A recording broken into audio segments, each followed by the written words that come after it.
Fearless family, welcome back to another episode. Wanted to jump off this podcast straight away and say thank you for all the support that has been shared across all different platforms, personal messages that have been sent to me, messages through Instagram, just liking, commenting, supporting on all of the platforms, YouTube, Spotify, TikTok and Instagram is truly incredible, and I'm super grateful for every single one of you that has reached out, that has liked a post, that has shared it to their story, because it means this can reach more and more people, which is my whole aim. I want to try and reach Australia wide. I want to impact as many young kids coming through as possible, and hopefully for the older people that are watching as well, to educate, inspire, share a couple of lessons, and hopefully they can take out a couple key points along the way to help with their journey, whether that is sport, whether that is their fitness journey, whether that is their business or career as well. So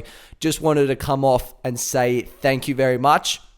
I also just wanted to give you guys a little bit of a rundown of how the podcast I've sort of set up is sort of running at the moment. So what I'm doing is starting off with obviously my first memories as a footballer, coming through from ages probably 6 through to where I am now.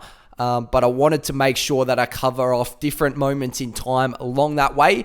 And then once I've sort of caught up to where I am today in playing with Southport and those sorts of things, I'm going to take you through different moments, different lessons, but a little bit more specific along the way as well. So be prepared for that, but just wanted to get that out of the way first. So thank you very much. I've also realized, looking back on the podcast and watching them and editing the reels and stuff, I've got to stop saying like, and I've got to stop saying So those are the two words that I've got to try and get out of my vocabulary to make this nice and smooth. But today's episode, we're going to be talking about my under 14s journey. So last episode I touched on, or a couple episodes ago, I touched on my under 12s, under 13s sort of journey. My last episode was the under 12s state team. Now I sort of want to jump forward to the under 14s, because this is where the first little bit of adversity in my career, obviously I cop stuff out in the footy field of boys saying things and whatnot, but that didn't really affect me too much because I sort of expected it to come.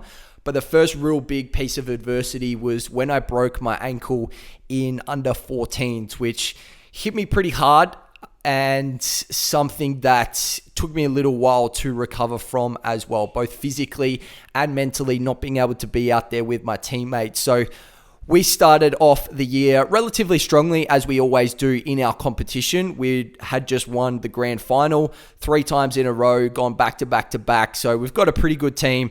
We always start the year off pretty strong. And I think it was around 4 or 5 that we come up against a team called Seton Ramblers, and a team that had one sort of key player that was quite a bit more developed than everyone else, especially myself.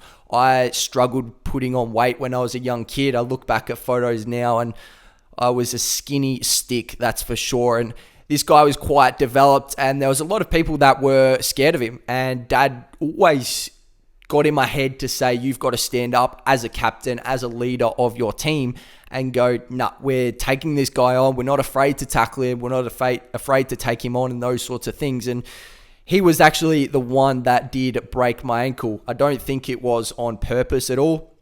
It was deep in the forward 50. There was a spillage. I picked up the crumb, kicked the ball, and he's come across and tackled me from the side and just landed straight on my leg. And from there on, I knew that there was something wrong, because it was sort of a pain that I hadn't experienced before. Finished off the goal, but I was in a lot of pain after that and immediately just started screaming. And then eventually, I think they brought the stretcher out. I jumped on the stretcher. Dad just thought I'd rolled my ankle, or it just done a little bit of ligament damage or something like that. And it wasn't as bad as it was. And I remember he coming onto the oval, and he was just like, oh, you needed a little rest, did you, mate? And that I was not in the mood for that at all. And he tried to make the situation a little bit lighter, saying a couple of jokes here and there, but went into the change rooms after that, went into mum and dad's car and got taken to the hospital just to get scans and everything, and it come back that I did have a fractured ankle. So that put me out for 6 weeks in a cast. I wasn't in a moon boot at all, and that was quite frustrating. Was lucky that I didn't have to have surgery, which was great, but it was, frustrating being out for that long. And I know the first couple of nights sleeping was an absolute nightmare. Didn't really sleep too much just because the pain was pretty constant the whole way through. So getting through that initial period, the first week or two was tough. And then after that, it sort of became a little bit more normal throughout. But the story out of this is more so not taking your sport for granted, whether that is football, whether that's tennis, basketball, rugby, whatever it is. There's going to be certain injuries at times. I don't think there's anyone on earth that has gone through a long-standing career without any injuries. And watching my teammates struggle throughout the rest of the year was really, really hard to do, because obviously we've been so successful for so long. And then as soon as I'd broken my ankle, our team started to struggle a fair bit, and it was looking like we weren't going to make finals at all.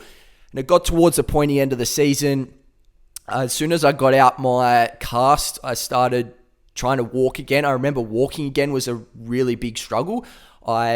Just because I hadn't walked for so long in a cast, in a moon boot, it might have been a little bit easier to transition to normal walking, but I struggled just walking properly for a long time, and that was a bit of a mental battle, and I didn't think I was going to get back for the season. And I remember there was a few games to go, and we needed to win, I think, at least 1 or 2 to secure the final spot, to make sure our under-14s team could play in the finals. And that meant that I might be able to get back in time to play finals footy. And I remember sending a message to Dad during woodwork at school. One of my mates was next to me and was like, just ask, because you never know. So I asked Dad, I was like, Dad, come on, can I at least train tonight? Because I hadn't really done anything. And he's like, no, you're not playing at all. And I pushed him, and he was like, all right, I'll take you through a little fitness test, because it was the first time that I was going to be completing any form of exercise since breaking the ankle. I had done a lot of rehab sort of stuff before that, just little sort of things, trying to stabilize the muscles again around the ankle and those sorts of things. But went through that fitness test, and I was hobbling all over the place. It honestly felt like I was running normal. However, when Dad showed me the video, I was like, yeah, wow, it did not look good at all. So I didn't play. We didn't make finals that year, and that was pretty hard to watch, pretty hard to look back on, because we had been so successful. So don't take your sport for granted. Appreciate every single moment, as tough as those moments may be mentally, as tough as they may be physically.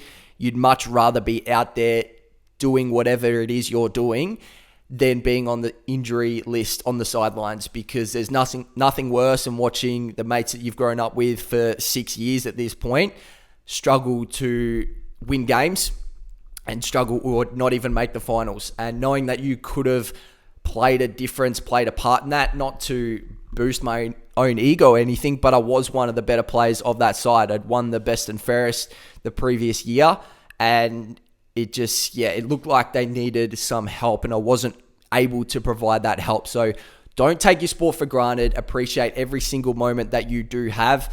My girlfriend Tori, probably listening right now, would say the exact same thing, because she's been through so many different injuries. She's been quite successful, but just don't take it for granted. That's all I'm going to say. I think that's all. One thing I struggle with these podcasts is recording an outro and just saying an outro. So that's all I've got for you guys. Stay fearless, stay hungry, stay motivated. If you're 12, 13, 14, put in the work physically to get you in a spot where no injuries can happen later on in life, so then you can enjoy every single piece and reward of success that is coming your way. Stay fearless.